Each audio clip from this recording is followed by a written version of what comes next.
and it'll be the way it is. And hopefully, we'll be able to see Liz, the Iron Maiden. Hopefully, she'll show up. And I tried to put her into my moderator group because for some reason, when she comes to my live stream, no one can see her.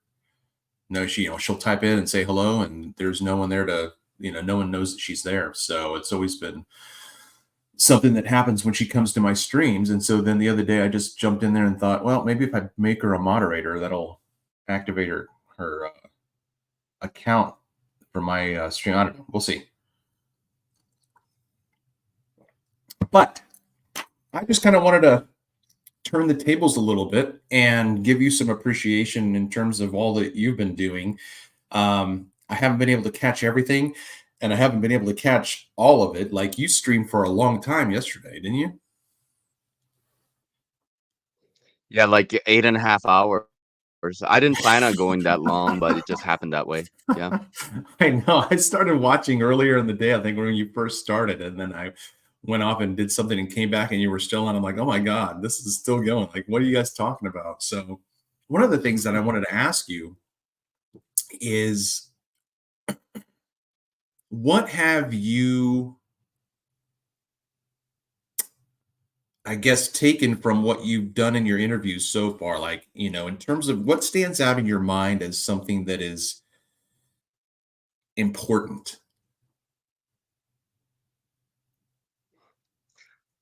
Well, I mean, like for me, just hearing people out, and everybody's got their perspective. We all have our own kind of, rationalities or irrationalities, and just trying to see, where people are coming from. So everybody believes that they are all, reasonable individuals, and like you and I and stuff. So just kind of giving people space to just, express themselves. I think that's important, at least to me. And I don't want to judge people based on, that they are this or that. I just want to know why they have come to those conclusions themselves. So Sure. yeah, that's what I have come to realize with a lot of my interviews. Yeah. Okay. Well, I mean, I'm not going to let you get away that easily, because that kind of gives an answer in terms of how you, it kind of gives you answered it in terms of how you approach your interviews. But I'm saying, like, in your mind, what stands out Uh, for you as something that you're retaining, that you're holding on to, that you picked up that someone else said or did, that you're absorbing into your worldview in a sense, like, so you're hearing people out, right? But is there something that somebody said that you were like, "Oh, that's really interesting. I'm gonna pursue that. I'm gonna look into that a little bit." Just anything that stands out in your mind. I was just curious. Oh yeah, I mean, like a lot of my interviews, I feel like I'm learning something new. The avenue or information that I have never really came across before. So it certainly adds to the experience of you know trying to figure this place out. But I don't. It's difficult for me to say anything specific. Like Jerry, my interviews with Jerry, for example, he introduced me to this Mace energy method, and I read this book by John Mace, and I was actually quite impressed by it. So that also kind of, steering me into the direction of wanting to become a quote unquote a practitioner of the Mace energy method. And so things like that. Would you mind There's always something new because, yeah. Go ahead. would you mind unpacking that a little bit? Because I didn't see that episode or that interview. So what is the Mace method, and what stands out in your mind as interesting about it? Well, you know about Jerry Marzinski and the work that he does. Maybe it's And good not to all just of it. kind of I cover that did a see a little bit. little bit. Yeah, I don't know enough Yeah. about So him. Jerry Marzinski, yeah, Jerry Marzinski is a psychologist. He went to university, went to he was accepted in a very nice university, and then he did quite well. So he went through the rope basically in terms of like everything one is supposed to do in terms of becoming a professional psychologist, which he has done for like 20 years. And you know, he worked at the largest like facility in the world of like more than 10,000 patients, and then he worked at a like inmates with prisoners and stuff like this. And so, specifically speaking, he got into this like schizophrenia stuff, and you know, like basically, he came to the realization himself that this is not just whatever they have told him, you know, of like chemical imbalances and all this kind of, you know, mumbo jumbo that they tell you about, like why, you know, these things exist. It's something that is very spiritual. And long story short, like you know, he kind of got away from it all. And you know, there's like entities out there, like negative entities, like you know, you can call them demons, you can call them whatever you want, but they can like get attached to you due to like trauma. You know, they can get attached to you the drugs. You know, there are various reasons why they can get attached to you. So people start to have these thoughts of like negative thoughts, and they're not exactly who you are. So what makes energy method like based on the book is that, you know, we are energetic beings, like first and foremost. And you know, of course, we are experiencing this reality through like the body that we have. But what's important is that you know, these traumas that we have experienced, it's not who you are, right? S- So, like, just to uh, you know, there are methodologies. I'm not 100% sure about the methodologies, but it seems to be like, you know, without having to go through all these like details about what happened to you and stuff like that to try to relive the trauma, you go through a kind of a association type of process. This is my limited understanding of it. And then through that process of acknowledging the fact that you have this trauma within you, you know, and you know, just trying to clear that up within your own self using a guide, right? That is going to help you to alleviate yourself from you know, these traumatic experiences. At least that's what I understand about it. Okay, so it's a I guess, psychological, psychoanalytical approach. So it's is the Mace, is that the guy's last name? Yeah, John Mace is the guy who came up with this methodology. Yes. Okay. All right. And so you've looked into it enough to give a little bit of a summary of it, which I appreciate. And have you implemented anything for yourself yet, or are you still in the research phase of just kind of like looking into it and trying to understand it? Well, I do want to move in the direction of becoming what is called a practitioner, but in order to do that, you have to. So it's there's a kind of a structure with this. So they give you like you know, books that you have to read. There's things that to one has to like study. You have to go through the course. You have to actually do several sessions of this Mace Energy Method yourself. So, you know, it's like going to. They have an institute in Australia, like Mace Energy Method Institute or something like this. You know, no, it's called Causism Institute, but you have to take courses and then you have to be certified. It's actually trademarked, so you have to pay a license fee if you are accepted as a practitioner after about six months or so of training. So yeah, but it costs money to do that. Uh-huh. Right. But that's something that you're looking into to invest your time in. Yeah, yeah, yeah. I would do it like right now if I had the money, basically. So I need to figure out a way to make the money to be able to pay for the courses. Yeah. Okay. All right. So, a lot of times when I'm motivated to have these kinds of shows, it's usually relative to the day that I have that motivation. So, I think I was inspired by, and this is my own fault for not writing it down, but one of the shows that you were in, and I was listening to you talk, I was just like, oh, I'd love to go down that road. But basically, it's just a spiritual discussion. Um, I find it so interesting to think about spirituality outside of the religious training that I had as a Christian, and So kind of like you, I'm really interested in hearing people who are spiritual, people who do have a journey, people who are aware that they are here for more than just going to work and going on vacation. I'm interested in hearing those people's stories. So I kind of wanted to just see where we would go with that and talk about, like, who are we? How would you how would you answer that question? Who are we? Yeah, I mean, this is hard to kind of nail down.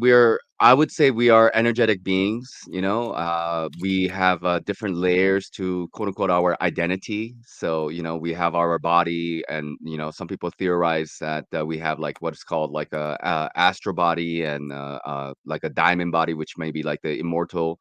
In Hinduism, they call it like Atman, which is kind of like your soul, your core aspect of yourself. So, who we are exactly is kind of dependent on one's perception of who we are, because that is something we are to discover for ourselves who our true being really is, So I think we are, kind of, uh, we are created in my mind. So in my personal opinion, I believe in the creator, and then all that which we are experiencing that exists is created. There's kind of like a relationship, I would say, that is between like each individual and God, in the sense of like the core aspect of this soul, we call it, but that soul, like as far as I understand it, is like a small version of that great soul that is perhaps infinite and forever. And then we might be able to get a taste of what that great soul is through that soul of ours. I don't know, but I think it's a big question, like who quote unquote we are, because like the whole game, or the name of the game of existing, is the kind of the self discovery, and it's really very much dependent on several different factors of how much will that you put into wanting to know for yourself who you really are. And then there's like a little bit of luck, which is, I would consider that God's grace, whatever the way which you way you want to put it, like luck or God's grace. And then combination of these things will put you hopefully in a direction where you can discover for yourself who you are, in my opinion. Okay, so I always like to think about these discussions in terms of, the way that we're scientific, the way that we are zetetic, the way that we discover truth. So my question is, in terms of that information, how much of that is your direct empirical experience, or how much of it is your regurgitating a spirituality that you've read about? And I'm not discounting any part of my question, and I'm not trying to paint it in a bad light. I'm just trying to understand how you know what you just explained to me. Yeah, I've had some experiences myself. Like, one particular experience is when I was in high school. I believe I had a quote unquote a near death experience. I never had another kind of experience like that, where basically I lost track of time and space. I was like kind of floating in this kind of white light, I guess, and I couldn't really see anything else inside this space, and I felt very much comfortable. It felt like blissful, I guess, and I don't I'm know sorry, did how I for miss the how long event? that went. What was the event that led to that? N- Uh, uh, like drugs and alcohol, basically. Okay. Okay. Yeah, yeah. Okay. So, and like, only at that time when I was in high school, I didn't realize what that experience was until when I was in university, and I was taking like what is called like a parapsychology class, and I was reading about other like compiled uh like near death experiences, and they sounded very similar to the experience that I had. And I've had uh kind of other experiences of of like, you can say DMT trip and stuff like this. So yeah, like it's a combination of having some direct personal experiences, and I'm also very much into this like thing called the Vipassana meditation, where you kind of shed away different layers of your identity and personality and such. And then there are moments where you feel, you're not really yourself, normally speaking. So we're not like, I can only speak for myself, but like, in my experience, like there are different kind of ups and downs of life where we are identified in a particular way, like with our body and our thoughts and such. But in certain state of consciousness, like we have a completely different perspective of reality. Really, then you if Yeah. you come across information like through the scriptures and stuff like this that kind of confirm to you of your own personal experiences, that is a little bit supportive. I think that's kind of the way I would go about doing my Uh-huh. research. Did I Okay. cut out there? Just a little bit, yeah. So I don't know, maybe if you want to, because I don't want to miss anything that you're saying. So if that video, if you put the video down, maybe your audio will be more fluid. Yeah. Okay. Yeah. And again, I wasn't trying to disparage the way that you represented your explanation before. I was just trying to understand the context for the information that you're given, because so if you think about a village somewhere, and let's just pretend that we're going to start watching this village for the first time, like we have no idea about anything, and we start watching they're getting up in the mornings and they're doing whatever they do as a village, and I'm limiting it to a village and not this metropolis area that we live in today with all of the hustle and bustle of the 9 to 5. I'm trying to make it as simple as possible. What kind of spiritual um, expression would we see? I don't even know how to ask this. I'm trying to actually go back. Like, what if we just came across these people? You know what I mean? Like, when did time begin? Right? Like, when did time begin? The answer to that is like yes. um, because you could just you think back yesterday and the day before and the day before, and you're like, okay, I know my great grandmother. I knew my great grandmother. Okay, so she was like 93 years old, and so then we can go back, to the 1900s. And so when did time begin? You just keep going back and going back and going back and going back. And so then you go back as far as you can to get to this primitive culture that doesn't know who they are, right? They don't know who they are. And then one of them wakes up to something, I don't know, like one of them has a dream for the first time. And he's like, hey, have you guys ever had like something happen when you go to sleep? When you go to, and they start talking about like what happens in their minds. And I'm just like so curious as to how that would play out, and then who would become the shaman. And then, so I mean, man, it's just so interesting. Like I can't think of anything that I discovered per se on my own, because everything I believed about the Bible before then was taught to me. This is what the Bible is. This is, I didn't discover that for myself. So I can't ever then go and look at the Bible without any construct in my mind. But so then if I want to start then taking a look at myself, man, this is such a weird question to try to flesh out.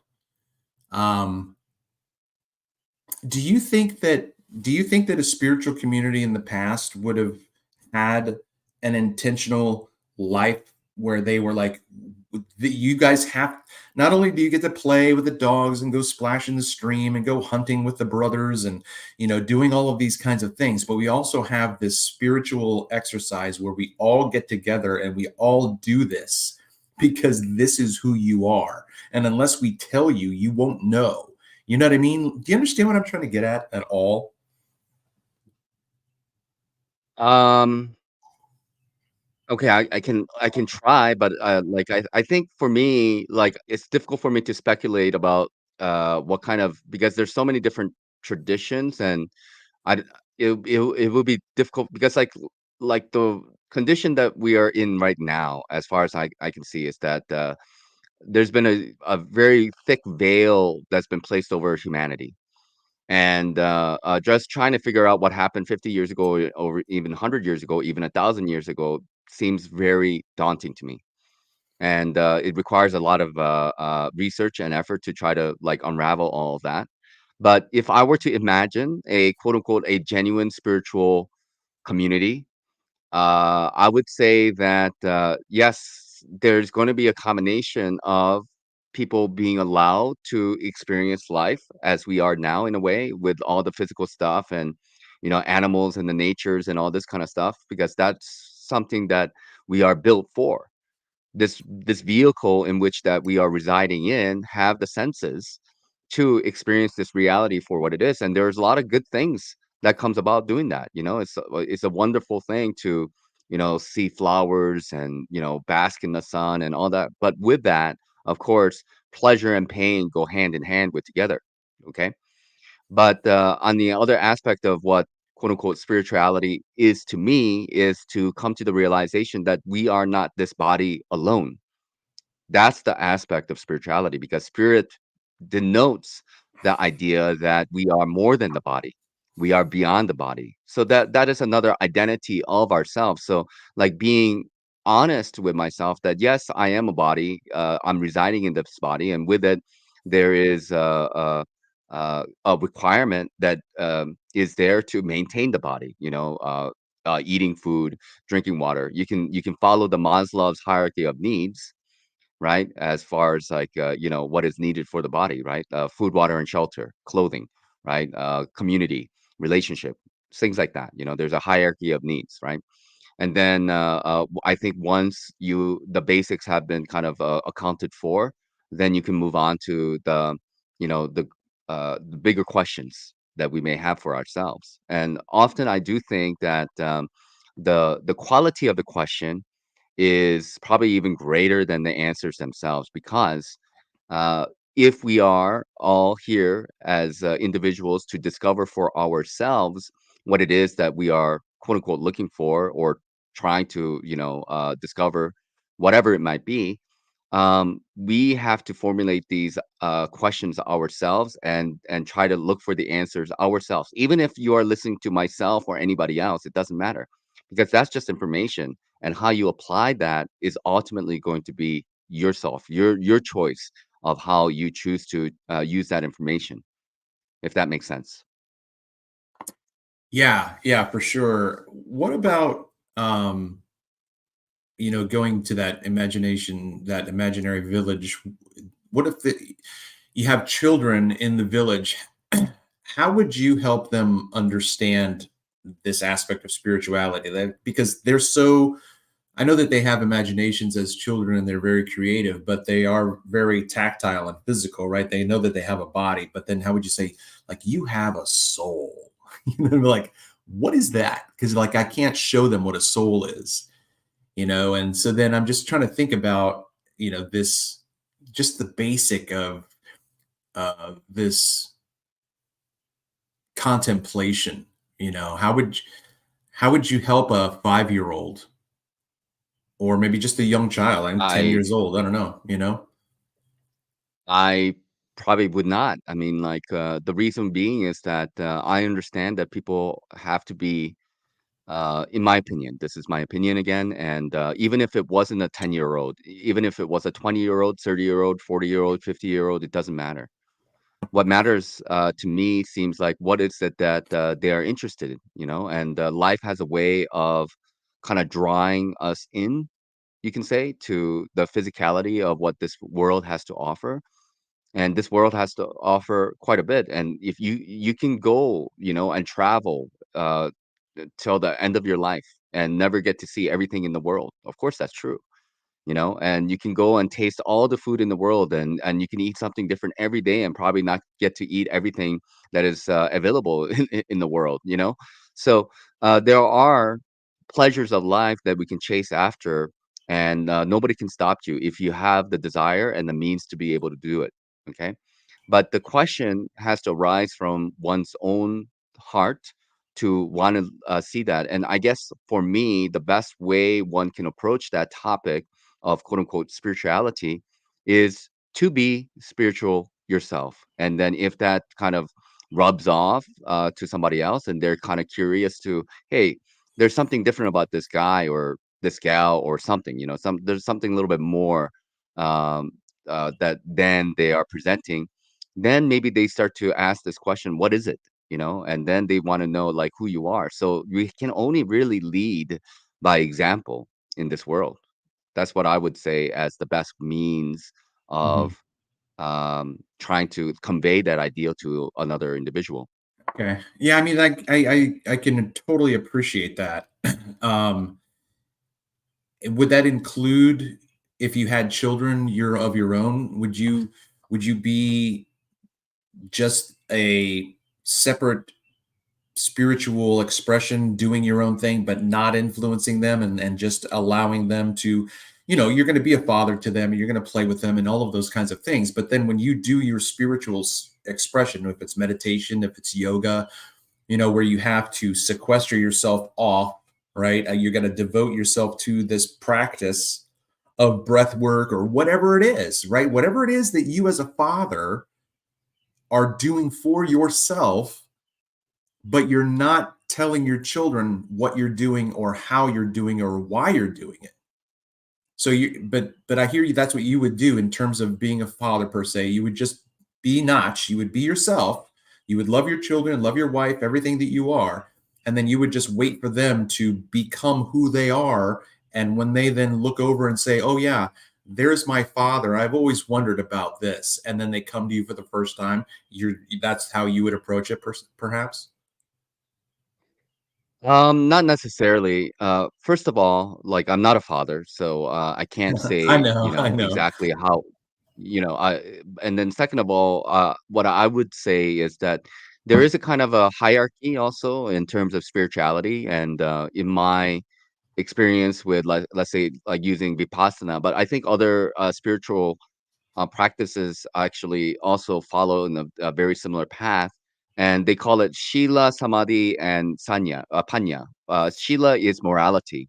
Morality can be taught, like about what is right and wrong of this world, like because one of the, I guess, problems I would say about this reality is that people live in a kind of a moral relativistic situation. So the way I would go about it is like, okay, I would teach children about like rhetoric and logic and tell them like why I think certain thoughts and actions is correct and certain actions and thoughts are incorrect, and I would have to so I am available to them as a father, as a teacher, to be able to help them walk down that, because we don't know as like a children like what right and wrong is. We have to explore that for ourselves. Of course all of us are going to make the mistake of doing that. So a parent's duty to their children is to help them to be ultimately be able to think for themselves about what this reality is about, but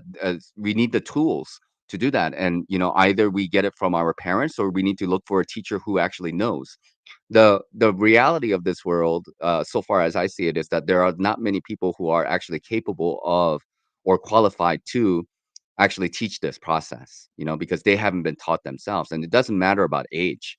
It's about like what you have been, uh, what you've been like in line with, and that doesn't mean there isn't anybody in the world. I mean, it's there are, but it's kind of designed in a way that fewer and fewer people have access to it, I guess.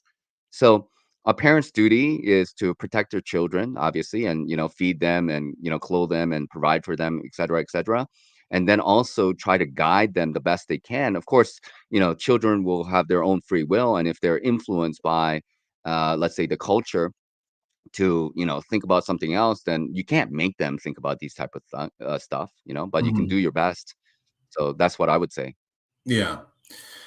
Yeah, I mean, I get the, the idea and understanding. It's not really an idea, but the understanding that we are individuals, and I just, yeah, just am so curious about, because I'm having to, in my journey, right, in the journey that I'm on right now, I'm having to kind of undo, all of the training that I had per se as a Christian. You know what I mean? Like everything that I was taught to think this. One of the things that I don't know if I said this when we were talking in the previous interview, but I think that a lot of people's problems with the Bible is when they treat it literally. And so then if that's the case, if the Bible isn't literal, if it's not intended to be taken literally, then you have to think, okay, then what is it? you know and I guess that's in a certain sense of becoming aware of who you are. Like if you wake up one day and you're like, who am I? Like, why am I here? Like, what is this all about? Like you never thought about it ever, because no one ever told you to think about it. You just went about your day, figuring, well, I want to get a bike, and I want to ride a bike, and I want to get a job, and then I want to get a car, and then I want to get a girlfriend. And then you're doing all of these things and you're being yourself. You're expressing, like you were talking about before in terms of self-expression, but you're not thinking about the deeper spiritual, truths of it. And sometimes I just think about, I wonder like what I would know or what I would think if I could just discover things myself. You know what I mean? Like, oh man. All right. So, if anything comes to mind, feel free to jump in and, share some things. I'm just trying to, do kind of a stream of consciousness conversation, see where we go. Um, you know, Yeah, I yeah, mean, I'll just jump in real quick and just, like there's no formula so far as I'm, understanding it. You know what I mean? right. And you're whether you're coming from like a Christian background or a Muslim background, Hindu background, or Buddhist background, the same conditions are there for everybody who comes from a particular culture. And that is either you accept whichever that is given to you by tradition, or you question it. And then you question why, it is this way or that way. And so for me, like, having been adopted and then coming from a different culture and different language group and different group of people, different ethnicity than where I grew up, uh, maybe that was a kind of a blessing in disguise, because then, because a lot of people tend to take, themselves and their families and their culture kind of granted. And what I mean that is, it's like, it's kind of like the Truman Show, like, when Christoph was asked, "Hey, why didn't Truman ever figure things out?" Well, because people tend to accept whatever reality that's been presented to them, and that's practically true for a lot of people in various degrees, right? Whether you call it the cosmology or religion or history or language or your family, whatever it might be, or the money system, it doesn't matter. We just kind of like, okay, this is the way it is, and we just have to accept it. And anyways, life goes on, and we have to pay taxes, and we have to go to work, and we don't actually start to look into why all the things that they are, because it requires work and a lot of time and energy to be able to do that. And that's just true with anybody coming from any culture. And, everybody has, to a degree, as so far as I see it, some kind of superstition or belief system. And, because that's something that, they've been kind of maybe indoctrinated is not the right word, but programmed into. And it becomes like a kind of a baseline for other beliefs to kind of spring off from. I'm not saying that's the case with you or anybody else, but people have to go and suss that out and sift through that themselves. Can That's you all give I me an can really say, example and of what you were just talking well, about there in terms of, yeah, yeah, yeah, yeah, yeah. I can give you an example.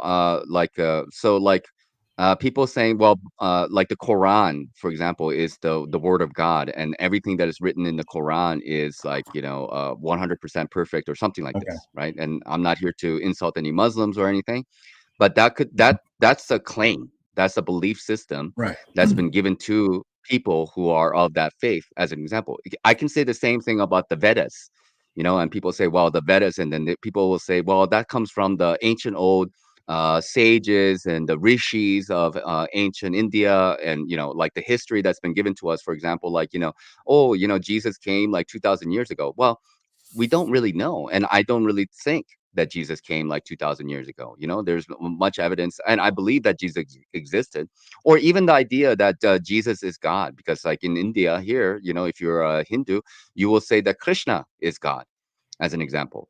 Krishna is God. Krishna is the avatar of God, Brahman, which is in the expression of the three different Trimurti, which is like the Brahma, Vishnu, and Shiva, and then and Krishna himself is the avatar of Vishnu.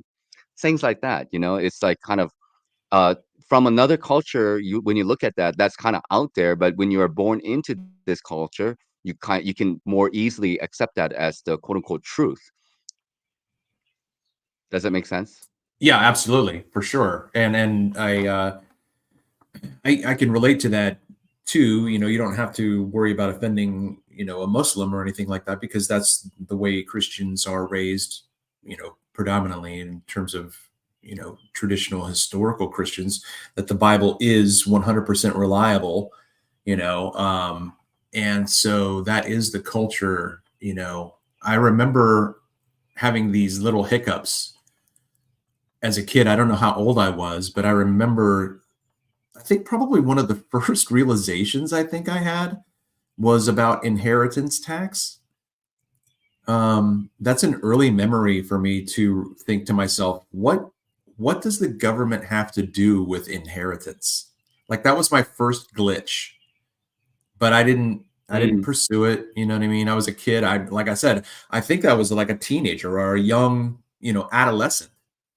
So, when you have those spiritual insights, or those intelligent, processes,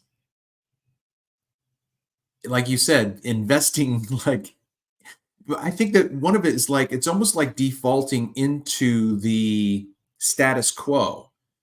Well, my parents grew up in this world, and my grandparents grew up in this world, and so I guess they've just been doing what's been doing. So that's what I'm supposed to do. I'm just supposed to do what's been doing.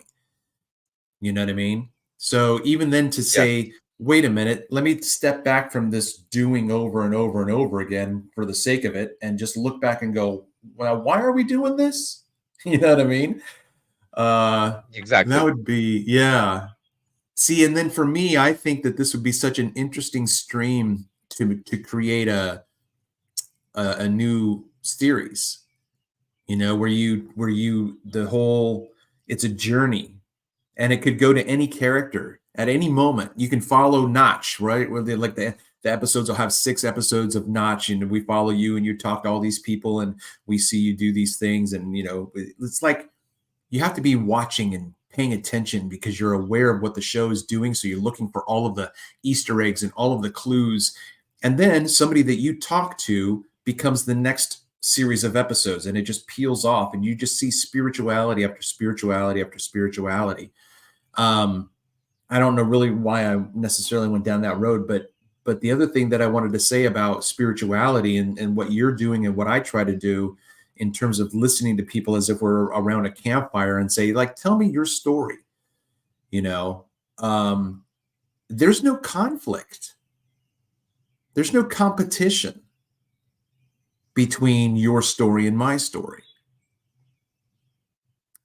And yet we do have that societal structure of the church, of religion, that is full of conflict and strife. And there's, like, that should be, I think, one of the first um indications that there's a glitch in the system.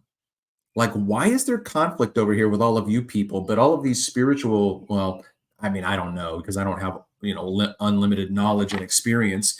But in my mind, the way that I think and the way that you think is one of passivity. We're pacifists for the most part. Like, we're going to work things out with our words. We're not going to like scrap, over disagreements at this point in terms of where we're at now. Like 30 years ago, we might have scrapped it up, but that's because we were immature and we weren't aware. Well, I think we should be prepared to scrap in case that we have to cross that bridge, personally speaking, because there are people who are unreasonable out there. And, I like this saying that swords come out when words have no meaning. Okay, so we do everything that we hold on to everything that we can to try to communicate with each other with reason and logic, and that's the thing that brings people together.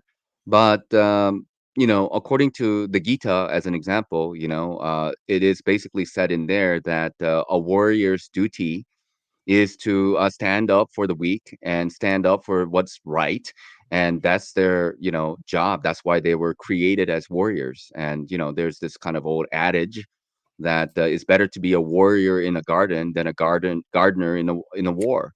And we should all strive towards being a warrior rather than a soldier. So a difference being is a soldier is the one who mindlessly, robotically just follow orders because that's what they've been told to. A warrior is someone who is strong in mind and heart and in body, and are willing to fight for what is right. Simple as that. Mm-hmm. So I am, I am, I am endeavoring. I'm working toward more discipline in my life, and I attempted a bit of meditation yesterday. And so just hear me out in terms of like, my uh infantile or juvenile um approach. But my basic understanding in meditation is not to be attached to any particular thought. That is, don't go into thinking down that particular stream. If I think about a video idea that I have, right? Oh, I'm going to play that out. Oh, how am I going to make this video? Like, if I'm trying to meditate and that thought comes up, that thought's okay to have, but don't think about that thought. So then how do you not think, per se? So what I was doing was counting down from 100 in my mind and just letting that be at least the stepping stones toward, because I am in that moment thinking about counting. So I am doing that, but I'm trying to think in a way that's ambiguous to my mind and see. So anyway, I felt like at times, like I lost sense of time, but I didn't feel like I understood anything or went anywhere in particular. So, like, is it just a matter of, like, at what point? Yeah.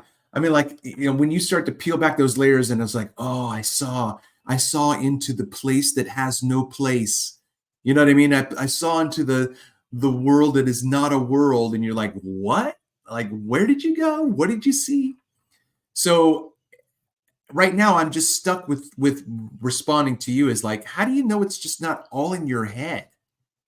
Like, you're just like, I can think about anything I want and think about it as much as I want, but it's all just right here. We call those daydreams. You know what I mean? Like, if you're lost, like, hey, wake up, or the meeting's going on.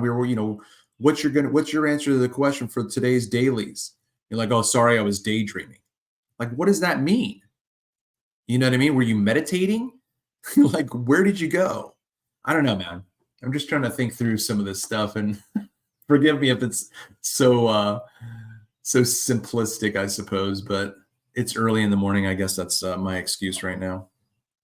But just want to shout out to Dave. I'm sorry, real quick, Nach. David Banner's out there, Scott Level Realm. I saw Ian from the Missing Research, and Sun, if you're still there, but I just wanted to give a shout out to everybody who's watching. Thanks for being here. We got 6 people watching, so that's awesome. Say hello. Keep the chat going. Yeah, so let me try to just convey what I believe Right. Yep. meditation is. And you know, like in Patanjali Sutras, which is a kind of a yoga book that is written, they said like long time ago, but you know, they talk about like consciousness and basically the idea of you know, the goal you can say of meditation is ultimately to stop thought. You know, this is but this is something that very few probably can achieve, and that is like equal to, you know, nirvana, nibbana, samadhi. You know, so these words have really no meaning without the actual personal experience of it. You know, like near death experience has no meaning unless you have a kind of a your personal experience of your own version of what that near death is. Like what I was saying, and then it could just be some you know, brain wiring going off. You know, it could just be some, you know, daydreaming, like you were saying. You know, how do you know? Like, how do you know that you're having an objective, quote unquote, experience or a subjective experience? And you know, like we are somewhere in between. We don't, I don't think, and I don't assume that, you know, you or myself are believing that we're the only ones existing in this world. You know, that would be solipsistic, right? That would be kind of a nihilistic, that I am the only one that exists and you are a figment of my imagination and everybody in the chat is a figment of my imagination. We could, and people do think this way, but I genuinely think that you exist and you have your own parameters of that makes you who you are, you know, and based on your makeup, you know, you're going to have your experiences based on your journey, you're going to have your experiences, etc. So in terms of meditation, yes, counting could be, and you know, like there's a myriad of different types of meditational practices that one can do, right? But ultimately, it kind of comes down to this. The way I see it is that, like in vipassana, we do what is called anapana, which is that we focus on the breath, right? And why the breath is kind of usually the theme of many meditational practices because it's very fundamental to your body. Okay, it's the first thing that comes to your life, and it's the last thing to go. And it's something that we do automatically. You know, it's like you can lose all your mind function and be a vegetable, and your body is still going to breathe because that's the way in which it's designed to, you know, survive, right? That's Maintain itself. actually, yeah, just real quick. That's actually the other thing that I piggybacked with the counting was breath. So basically, I was counting. I also then tried to just count my breath, and I would breathe in for 10, exhale for 10, breathe in for 10. But but what I'm saying is, even if you take the 10 out, if I don't count to 10 up and down, but I'm focusing on my breath as I'm talking about it, this is the way my explanation is. I'm thinking about breathing in that moment. You know what I mean? Like I'm going into meditation. If Yeah. I focus on my breath, right? Okay. So, so I'm actually focusing my thoughts on something very specific. It's almost like looking at something in the distance, and just looking at that. And you can kind of see things in the periphery, but you're not then going over and looking there. You're just wanting to look in that one particular place. And then you'll find that all of a sudden there's nothing else there except for that one thing. And then when did that happen? You know what I mean? It's kind Yeah. of like something that's like that. You know what I mean? Yeah, exactly. It's a meditation is very much an exercise of concentration. You can actually argue that you can't really achieve anything of a learning without concentration. So everybody, you know, can have the ability to concentrate. They just need to practice concentration.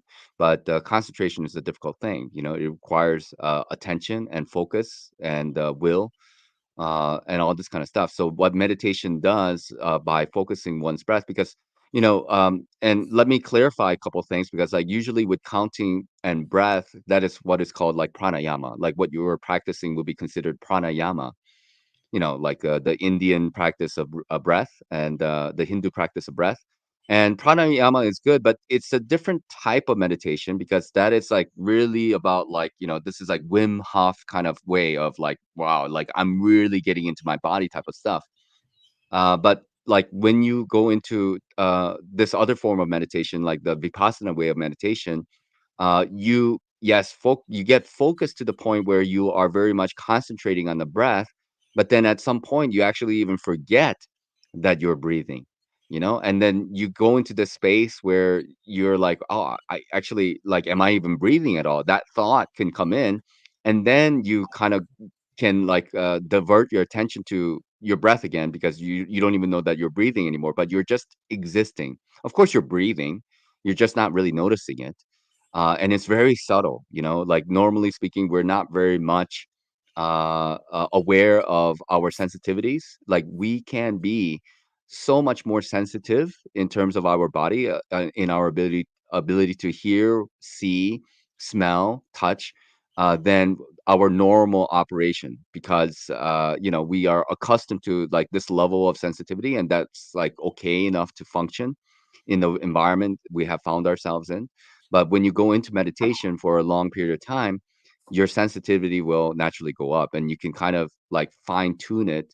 Or maybe the better way to put it is to come to the awareness of how actually fine tuned we actually can be, with our attention, because we were never like allowed, we have never allowed ourselves to get to that point, if that all makes sense. Yeah. So the one thing that I was thinking about when you were talking was I remember yesterday thinking, okay, I want to stay aware. I want to have my, I guess, my awareness, right? I don't want to be in a trance. I mean, meditation. So then when you said you get to the point in moving past the pranayama, you get to the point of becoming aware that you're not aware that you're breathing. But even in saying that, and forgive me for being, an NPC at this moment, you're you're mansplaining, right? You're explaining awareness that okay, so I'm aware that I'm breathing right now. I'm focusing on the fact that I'm aware that I'm breathing. But the moment the self says, "Oh, I'm not aware that I'm breathing anymore." Yeah, you are. You just like you just became aware of it in saying it. You know what I mean? And so it's always this funny little I don't know, I just sometimes feel like I have a friend who's like really really diving down deep into I don't even know how he would express himself, but he loves Alan Watson and Sheldrake and all these guys, but he's really like talking gibberish in my opinion on Facebook. Like when he's like, I can't, believe how much this awareness of myself and even when I say myself, I'm not. And when he goes off on this philosophical thing, I'm like, I'm turning you off right now. Like what you're saying doesn't make any sense to me. Like you're not making what you think you're experiencing appealing to me, even though he wants it to be appealing. He's like, he's trying to make this spiritual awareness appealing. And I'm like, I don't understand the words that are coming out of your mouth. You know what I mean? It's like you think that you're sounding spiritual and like enlightened, like Alan Watts, but he makes sense to me. You're not, and so I'm trying to like not be over analytical, but at the same time, it's like I don't know that you would be aware. Like it's almost like, okay, instead of meditating, you're lying down to go to sleep. And in that moment, I use the a chair metaphor that you're sitting in a chair, you're fully awake, you're not dreaming, you're not meditating, you're fully awake, you're fully aware. And then you start to lean back in the chair and you get to the point, the tipping point, and you can balance right there in that sweet spot.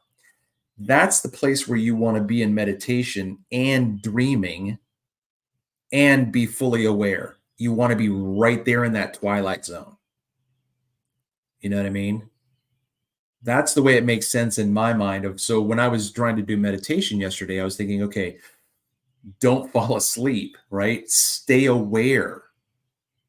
But all I ended up doing was just passing time. Like I don't remember anything concrete about what I thought about.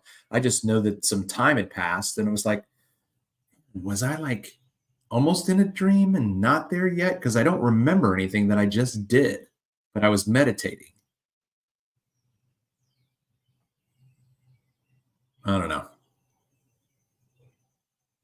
Well, I mean, I certainly can't speak about your friend who's on Facebook, but I think people have their own way to express all of this. Like my modus operandi about meditation is just go and do, and have your own experience and see what Right, resonates and right, what doesn't. Basically, what right. I was conveying is some of the experiences that I've had during my quote unquote meditational practice, and there's a reason why, like, Vipassana is for 10 days, and it's like 11 hours of you sitting, and doing the meditation, and, unless people have had that experience, like, for example, like, people say, "Well, I meditated for, like, 15 minutes." I wonder, like, I if you really ask anybody, who, like, actually have practice like on regular basis,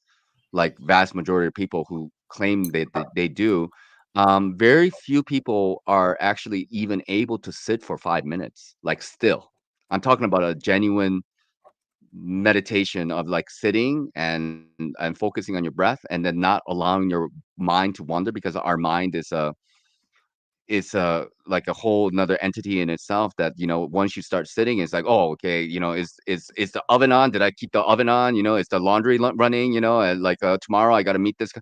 Like, it's got so many things there, right? And then it's very difficult for anybody just to sit for even 5 minutes, my much less for 15 minutes, much less for an hour, you know?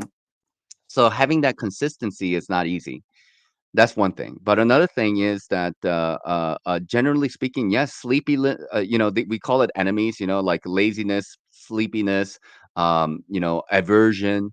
These are all enemies that's going to come because it's like distraction. Distraction is another way to put it. Equanimity or being unbalanced is another word that they use, of like you feeling uncomfortable. You're like constantly thirsty. There's something that is always in your mind that is not allowing you to just sit there and be. Right? So, the reason why the 10-day meditation course is prescribed is that people don't it's like trying to light a fire, like, out in the woods with wet wood, It's not gonna happen like, like, right off the bat. It will take you, like, maybe days before you actually start able to have that fire and have, like, a roaring fire. It took me, like, almost 4 or 5 days like, from my first Vipassana experience to actually feel what it was to be, quote, unquote, "really meditating."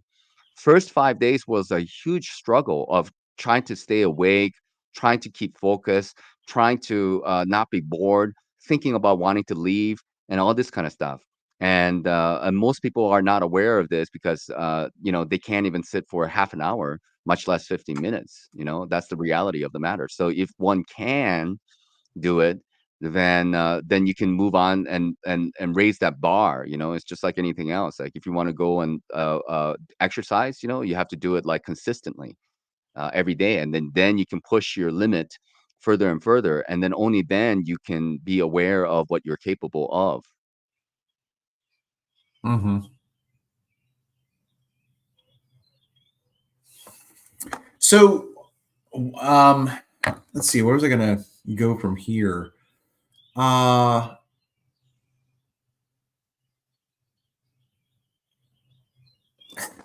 in I think that I have some original ideas in terms of the research that I've been doing. I'm curious for yourself from again, I'm kind of going back to how I started this conversation by asking you about what you've taken from your guests on your channel. Um,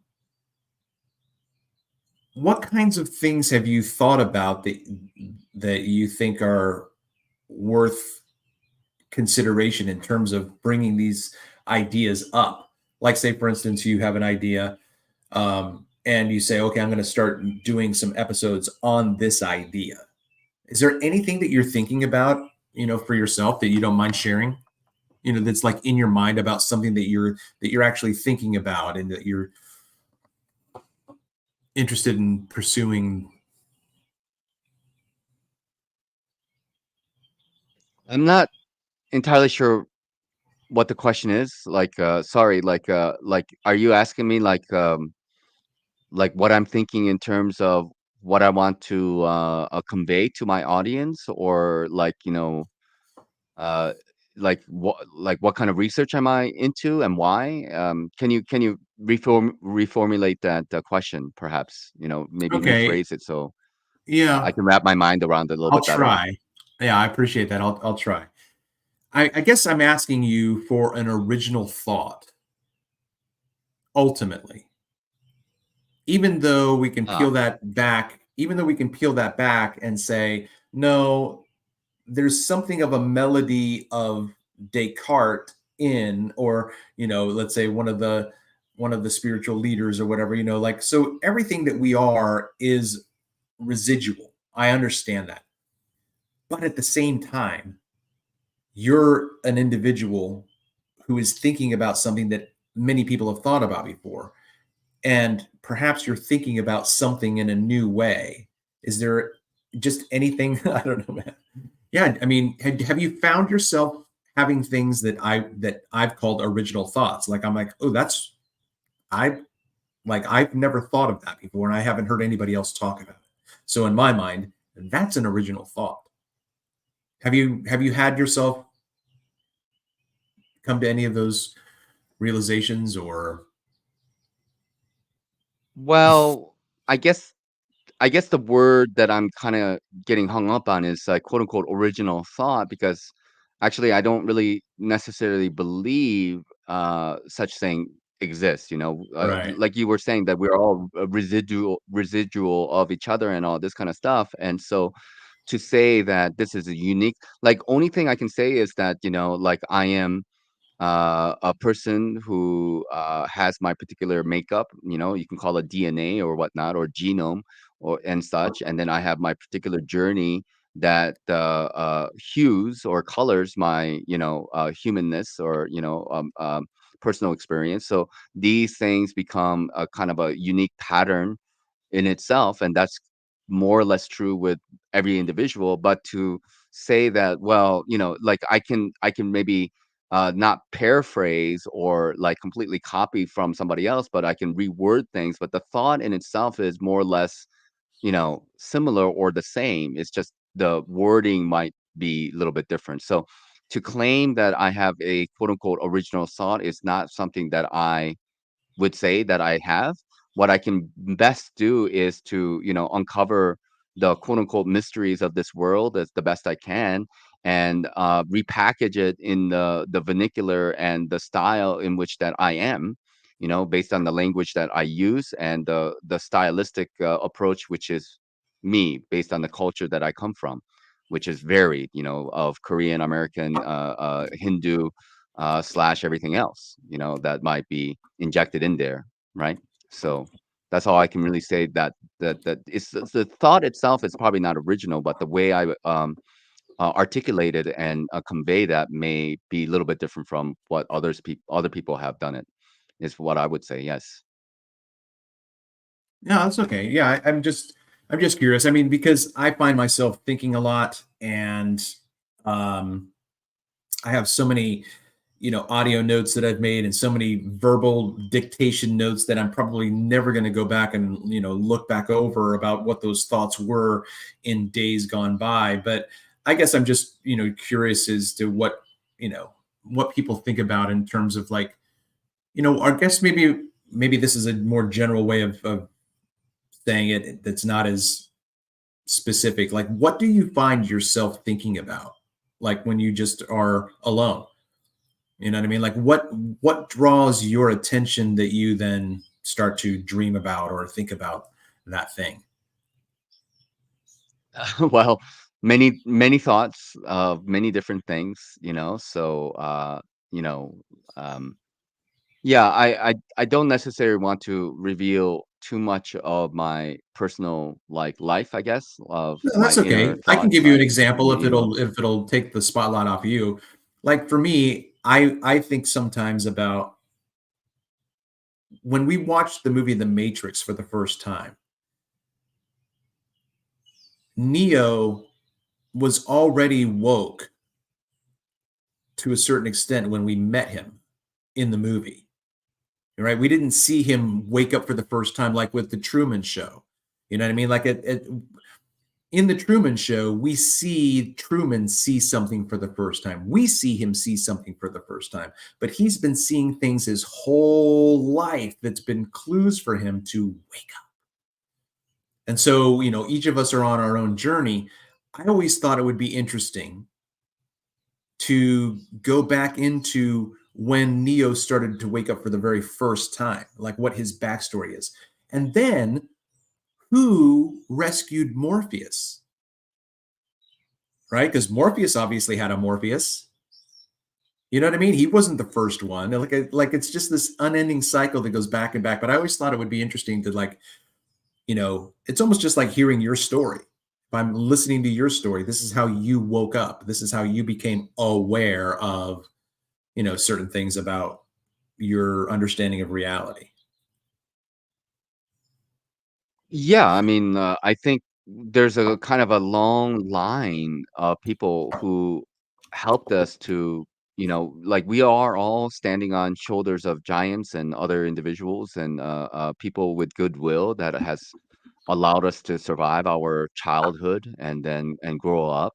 And we've had various teachers who had, tremendous influences on us, and we find other people who also have influences on us. So it's a continuous like string of beings that come and go, old, young, and then the cycle goes on and on and on, and we can't I can't say that, oh, I've achieved everything by myself. I give a lot of credit to the people I have come across, and they help me to go on the journey, like when I talk about, let's say, even just flat earth cosmology, I name three people like Eric Dubay and Mark Sargent and Matt Powerland were the original ones who, helped me to, let's say, wake up to the flat earth cosmology. So but those individuals have had probably other people to help them, because obviously there were people who existed prior to them, like the Robotham guy with his books about the flat earth cosmology, Earth Not a Globe, Parallax and stuff like this. So like we kind of, stand on the shoulders of giants who came before us, as far as I'm concerned. So I give a lot of a credit to other people who helped me to be where I am now. Even Yeah. in the Vipassana route, there's a lot of people who have not only continued that lineage of Vipassana, but actually shared it with the public. And the last one to really do it is called, his name is Goenka, but he had a teacher who also had another teacher. There's a big story about that, about how that was a well-kept secret for a very long time within the Buddhistic monasteries of Myanmar, and then how that was actually shared with a regular old farmer guy, a very short, 5 foot tall guy, and then he really got gung ho into it, and then he taught another guy who became like a politician in Myanmar. And then he became the teacher of this Goenka guy. And there's a very much an intrigue with the story of how Vipassana became a thing in the world that it is now. So, you know, so yeah. All right. Well, I just had a note. Scott said that my mic seemed a little bit low, so I just changed the settings. So if you guys can let me know how my audio is going, they said that yours is fine, but Scott said mine was a little bit low. Um, yeah, I mean, I don't know, man. It just really intrigues me. I get caught up in daydreaming about starting over with knowledge, and just like this is another idea of a stream where you just begin the series like you're flying in on a village that exists, call it the village, M. Night Shyamalan or whatever, right? You don't know anything about these people, and then you come in and you then become this oh, what's the word, not a surveyor, but and not a peeping tom either, but somebody who is who's just looking at and studying from afar. um but then you come across this one person and you start to follow this one person, and then you see him develop and you see him learn, and you see him, and you're able to even perhaps hear his thoughts. You know what I mean? Like you have a, I don't know, an internal voice and an external voice happen, so that you then become aware, like, oh, we're following this guy. And so then you hear him figure things out. You hear him wonder, oh, I wonder if she likes me, or I wonder if, all of these things. And then we see him build his world of understanding, of knowledge. I mean, it would be a really, really, really, really long series. You know what I mean? Because that's what life is. You know what I mean? But then you could go back to episode 1 or season 1, episode 7, and look up where he first came across this information. And now you're 14 seasons in, and now it comes to fruition. You know what I mean? You know how writers will write something that happened in the beginning, and it's like foreshadowing, and then it comes to pass and so they planned that thing, but we don't plan our lives that way. If I look back in my life and think, when did my boat start to turn? I would say that my boat started to turn when I started to look into the doctrine of hell. I mean, that's probably really the part that's, but then there were things that happened before then that I'm not necessarily remembering that even shaped that decision. It's just so nuanced, It is. I mean, it's hard to account for everything, and we have different impact of impressions that we kind of remember, or we can kind of go back and say, "Oh, yes, I remember this happening," and it kind of it impacted me, this experience or this knowledge, and then it kind of took me on a trajectory in life. But there's so many little things that happen in between all that time that kind of nudges this way or that way, and it's hard to kind of account for all of that though too.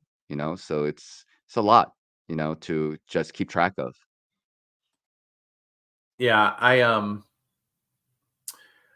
uploaded a conversation that I recorded a few. Oh, is it not up? Oh, I was just looking for it.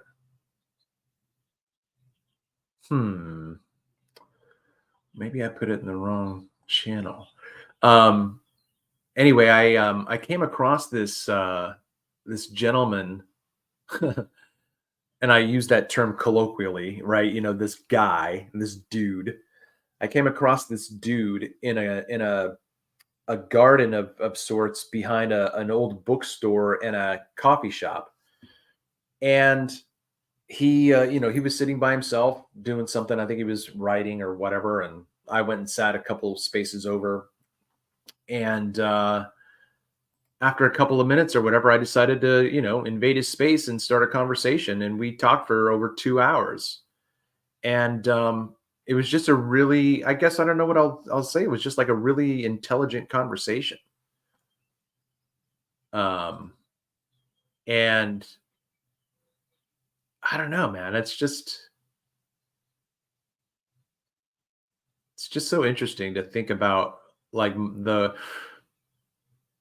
when I was a Christian, I was very, very narrow-minded, very close-minded, because in my opinion, Christianity, in my experience, this was the Christianity I experienced, whatever.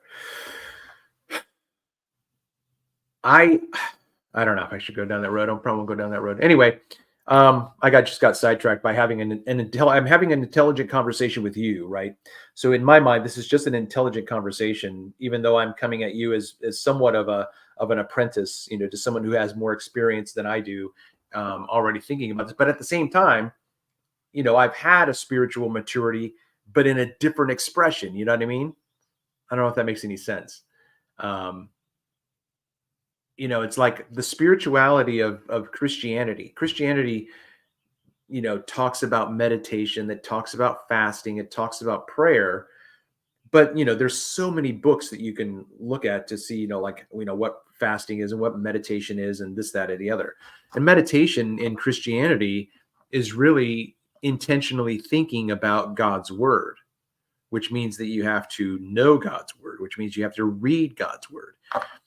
So there are all of these stipulations that, the question then becomes, well, what about those people that didn't have a Bible? They can't read God's word. So how can they know God's word? And if they don't know God's word, then how can they meditate on God's word? But those expressions of spirituality and Christianity that have these, I think, I don't know, too compartmentalized, it's too black and white. It's too, just making it fit into this idea like meditation. This is what it is.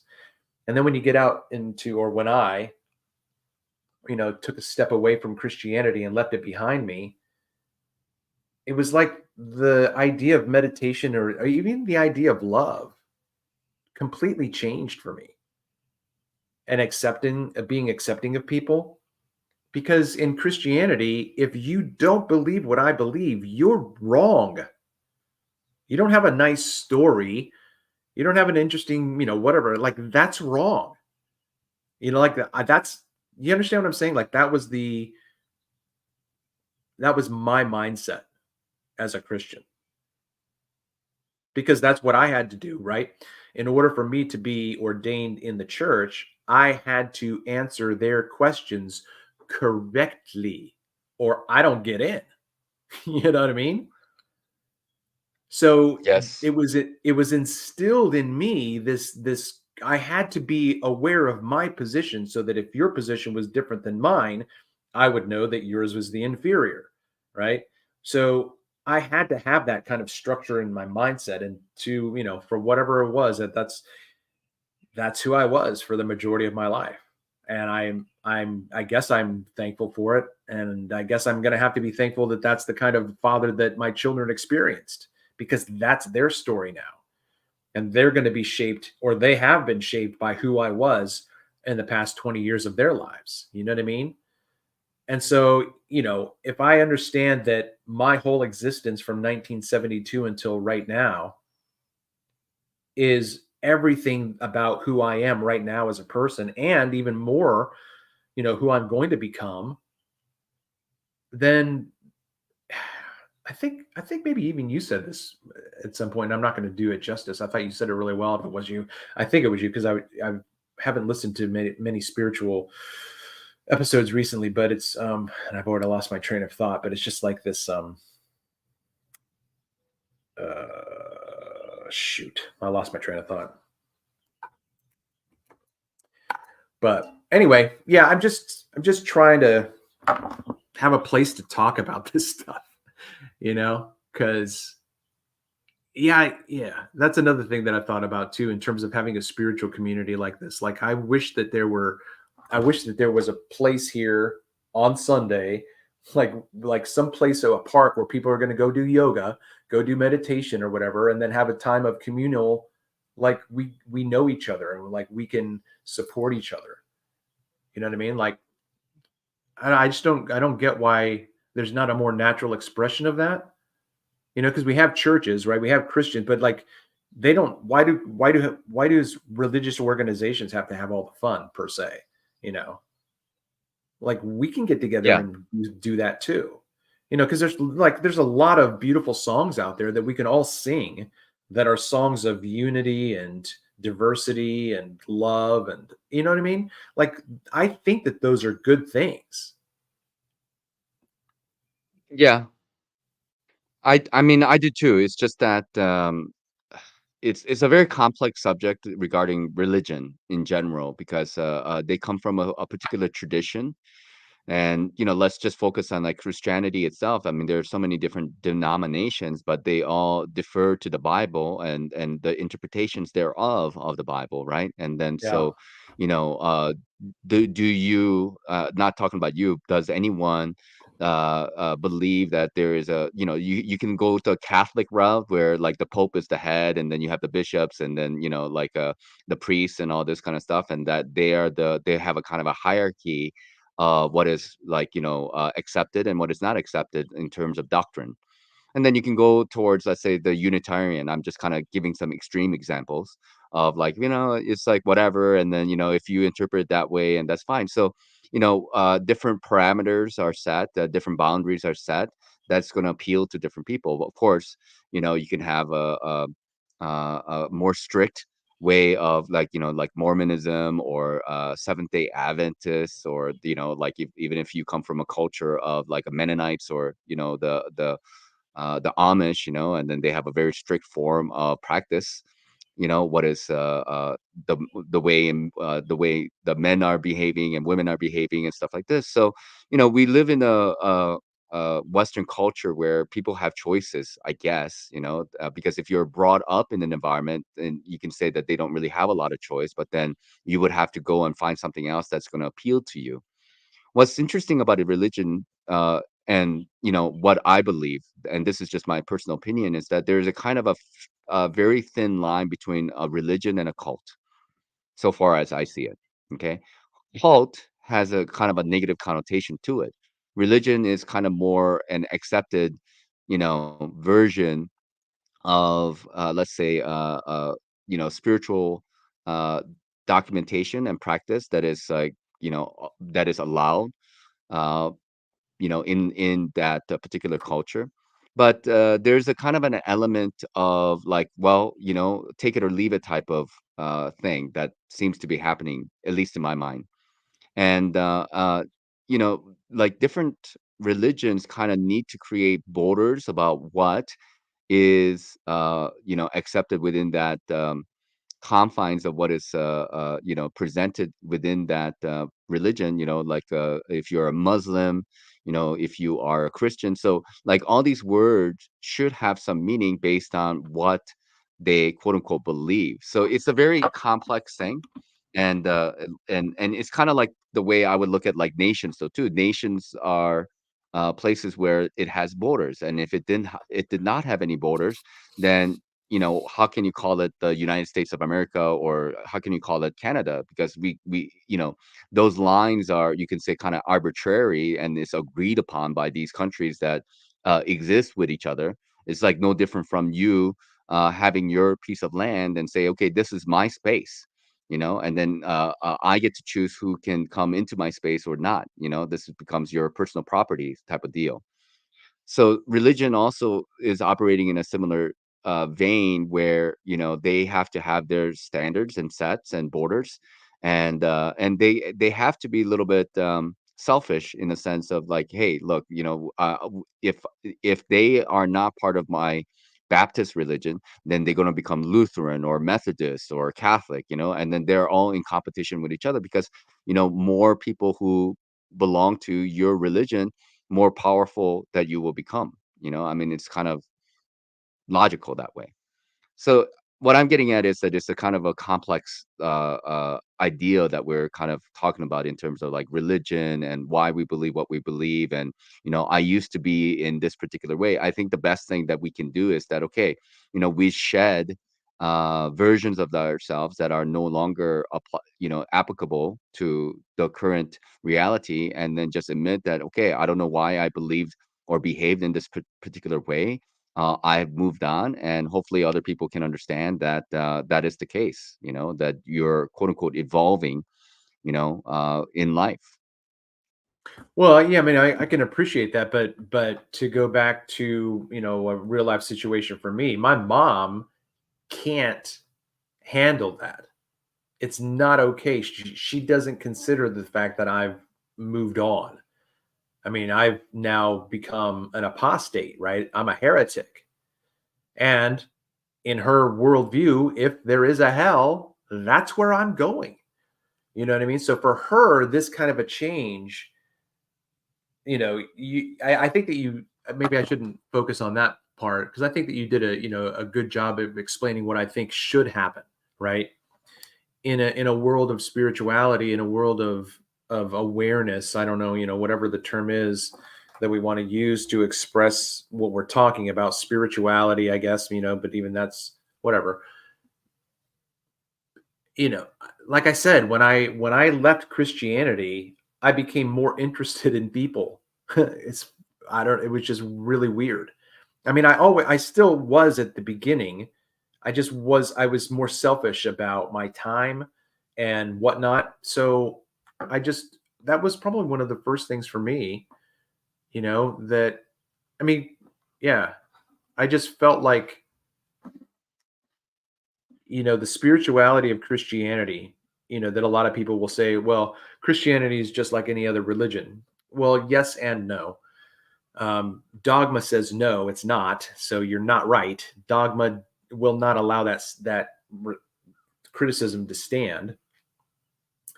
But on the other hand, spirituality in the Bible is just simply summarized by the word love. So then you can say that Christianity is just like any other spiritual expression, because the majority of the spiritual, expressions that I've seen are very, what's the word? I don't want to say the word love, but, are very, what other word would you use instead of saying, loving? I don't know. Compassionate. Compassionate. That's a word that I was just going to say, something like, empathetic. It's just that it's that deference to other people, and I think that that's the difference for me in terms of, organized religion, or even a step up above, that in terms of being a cult. Because spirituality in and of itself is religious. You do things in your spiritual expression that are religiously expressed in your life, meditation and this and that, and, podcasting, you make time for all of this kind of stuff. That's your religion. It's not a bad thing. Just like indoctrination's not inherently bad. I don't mind saying I belong to a cult, because we all belong to a culture. It's just human expression. You know what I mean? So we have to, Yeah. so we have to like take It, these. it's Go ahead. semantic though. I mean, like Yeah. it's the connotation of what that word implies. Right. A cult does not have a very positive connotation.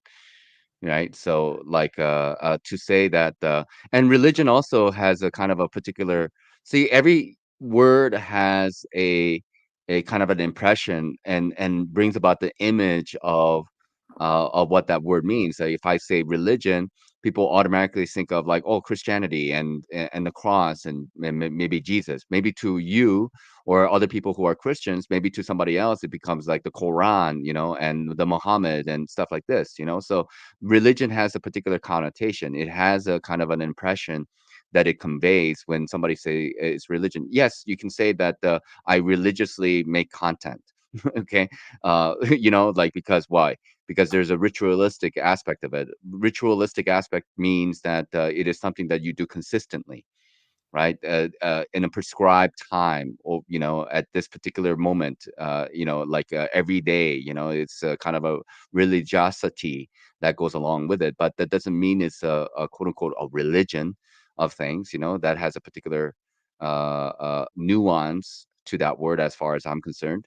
Mm-hmm. So yeah, it's the way in which the one wants to paint that picture for somebody else and say, okay, well, we're in a cult because we belong to a culture.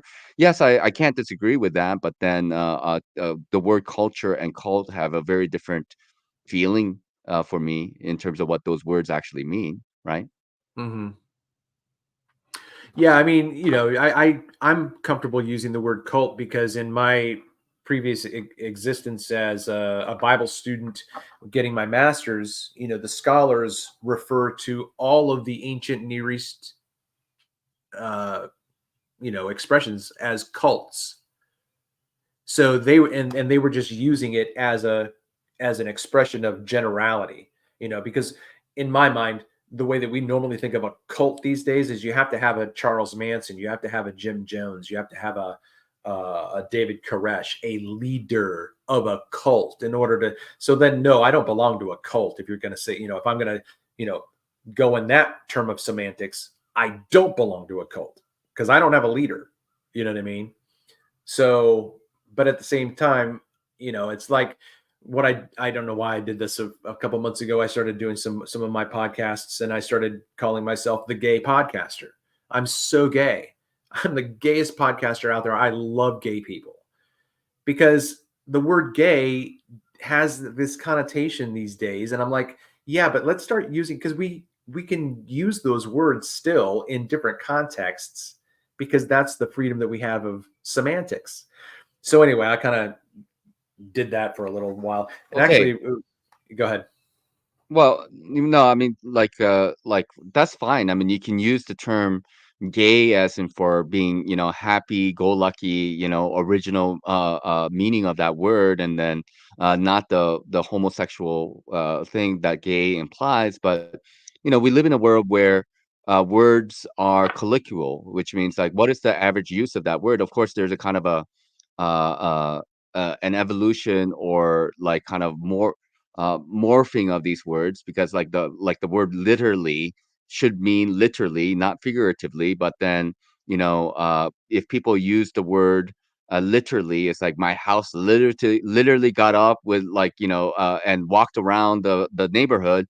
I mean, like, what do you mean? Like what I mean, like, so like these words have meaning in couple of reasons. One, there's a definition of them, like in the dictionary, and then there's also colloquial use, which also affects the definition of these words, because now people using a word in the wrong way, or they use it in a common way, like more with more frequency, then it brings about a new meaning to that word that is added to the other meanings of that word. It's like being like, well, my car got stolen, as an example, and then you can also say that my car got jacked, or something like this. But the jacked could mean like it gained muscle or something. I mean, like these, Yeah, maybe these are not so good example, but these are like ideas of like the way in which languages kind of work in the minds of right. people.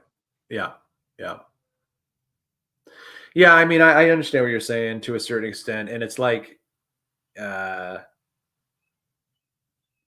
talking to someone who doesn't have the vocabulary that you do. Um, you know, hopefully, should be. It's almost like reading a book. What I try when I am disciplined enough, if I'm reading a book, I'll look up words that I don't know. Instead of just reading over and just kind of like, I think I get the idea of that sentence, but I don't know what that word is. Then, the lazy me will just keep on going or whatever. But I try to, maybe take a step in that direction of learning, bit by bit. So, um, well, let me ask you this. Let's see if we can, if I can go back. Oh, shoot. Yeah, I can't get it back. Uh, um, we can just close with this. Maybe we can pick up if we do this another time. Um, I can't remember if you answered this question before, so forgive me if you have. Have you watched the movie Waking Life? Not fully, no. Okay, all right, because that's been a really like monumental. That's almost like a spiritual text for me. There's so much in it that I still watch it over and over and over again.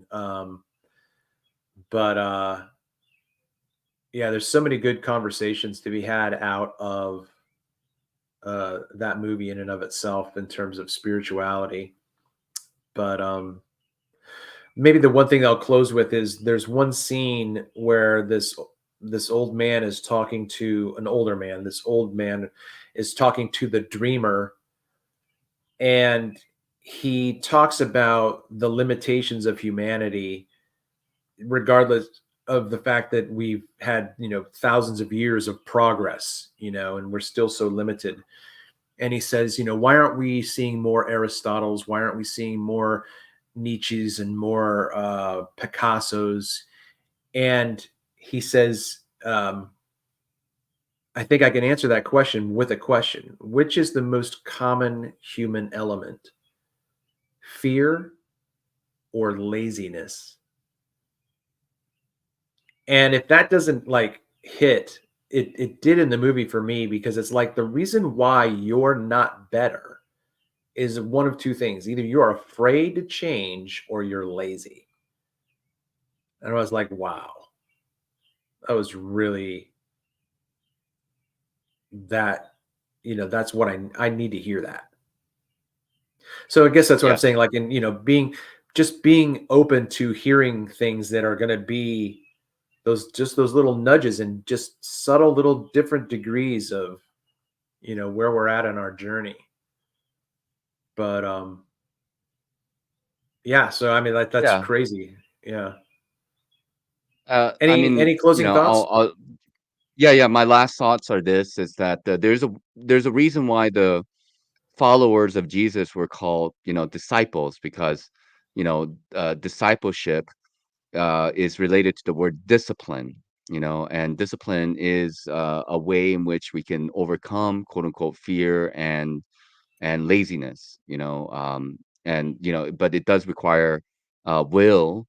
You have to use your free will to want to go towards that direction, whatever that makes sense to you in terms of quote unquote spirituality. So, discipline is not something that one can. It's like, you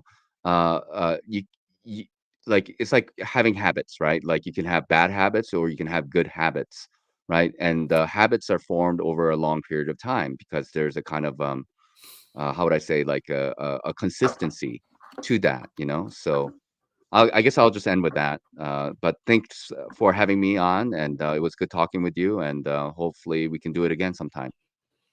Yeah, I mean, I just saw Ian's last comment. He was talking about, he says his journey has taught him a single being imagined the entire universe, making everything an illusion. I am it, you are me, that is us. This just is. And then Ian puts out content on his channel. So he says, then we have people on the internet who shit on almost everything I share. And then he says something really, really interesting. I think that is a part of my subconscious in the vastness of the universe critiquing my own thoughts. Now that is deep right there. You know how you have a critical Yeah, thought about yourself, right? And then yeah. so then you make something public, and then somebody says something critical about it or whatever, and then that's just an extension of yourself being critical of Well, yourself. essentially, we are all kind of reflections of each other, Right. in some way, and that is like kind of the layers of things we call identities. That is kind of on top of this consciousness, that we all seem to share. So yeah, I mean, there's some Yeah. truth to that, but how we deal with all that is again, it's not an easy question. Yeah. Well, man, yeah, I wish I had more opportunity to have these kinds of conversations. But I do appreciate you giving me your time today, my brother, and I look forward to just continuing to see the stuff that you put out. So you are doing a great job. I appreciate your content. Thank you very much, Travis. And yeah, we'll maybe have an open panel or something and get some Yeah, we people could probably, together to yeah, talk see what about these happens. ideas. Yeah, sure, All sure, right. sure. All Yeah, right, have a good one. Bye all for right. now. Thanks. Talk to you later.